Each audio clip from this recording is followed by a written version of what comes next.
प्रश्न खरं तर कुठलाही प्रदेशाध्यक्ष म्हणले की त्याच्या मागं लवाजमा असतो. मोठ्या हॉटेलमध्ये ते थांबत असतात. तुम्ही एका प्रकल्पावर थांबलात. आनंदवन नावाचा प्रकल्प आहे. HIV बाधित लोकांसाठी इथं काम केलं जातं. काय वाटलं की सद्भावनाची सुरुवात खरं तर ही इथून आहे असं वाटतं की इथून केलं गेलं पाहिजे. इथं थांबण्याचं कारण ते प्रकल्पाची माहिती घेतली असेल, तिथं काय करण्याचा उद्देश होता इथं थांबण्याचा? माझ्या पाठीशी खूप मोठा लावाजमा आहे. तो इतिहासाचा आहे, संस्कारांचा आहे, विचारांचा आहे. त्यामुळे एक मोठी 125 वर्षाची काँग्रेसची परंपरा माझ्या पाठीशी आणि त्याचा पायीक होण्याचा प्रयत्न हा माझा असणार आहे. त्यामुळे आयडियॉलॉजिकली, हिस्टॉरिकली लिगसी जी आहे त्यांनी आम्ही खूप स्ट्रॉंग आहोत.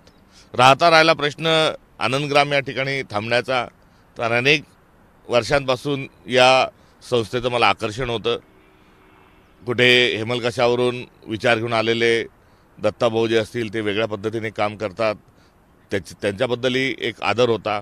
आणि त्यांचं जे व्यक्तिमत्व आहे आणि त्यांचं जो जीवन जगण्याचा एकंदर जी रीत आहे ही सद्भावनेची आहे. त्यामुळे हे एक जिवंत सद्भावना केंद्र आहे.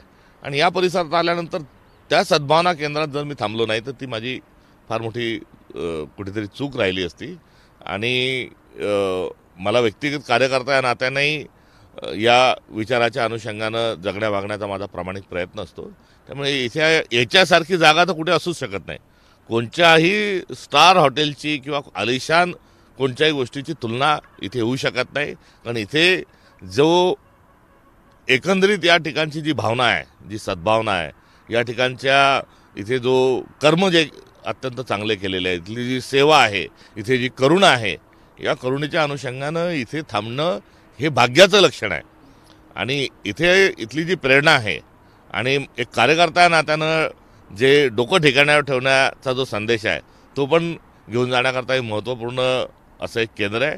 त्यामुळे इथे आलो हे मी कुठलाही माझं हे जीवन सरळ आणि सुलभतेचं आहे. त्यामुळे कुठलाही विशेष प्रयत्न नाही किंवा या विषयाची, या तत्वांची आवड असल्यामुळे स्वाभाविक स्वरूपामध्ये मी इथे मुक्कामी राहिलो आणि याचा मला खूप आनंद आहे.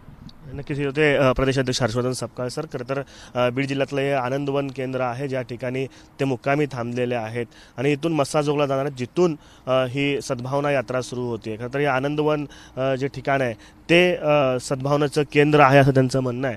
आणि त्यामुळं या ठिकाणी ते थांबलेले आहे जिथं कुठलेही जास्त कार्यकर्ते नाहीत, मात्र सर्वसामान्य विद्यार्थी जे HIV बाधित लोकांसाठी काम करत होतं, या विद्यार्थ्यांसोबत त्यांनी संवाद साधलेला आहे. त्या विद्यार्थ्यांची माहिती घेतली, प्रकल्पाची माहिती घेतली आणि सद्भावनाची सुरुवात इथून आम्ही करतोय. आणि राज्यभरामध्ये ही सद्भावना यात्रा जी आहे ती घेऊन जाणार असल्याची माहिती देखील त्यांनी दिली आहे. आणि सद्भावना यात्रा काढण्याचा मागचा जो उद्देश आहे, जो हेतू आहे आणि त्याची सुरुवात बीडमधनं का करण्यात आली या संदर्भात देखील त्यांनी सविस्तर ABP माझाशी बातचीत केली आहे. कॅमेरा पर्सन युग कागदेसह आफताब शेख, ABP माझा, बीड.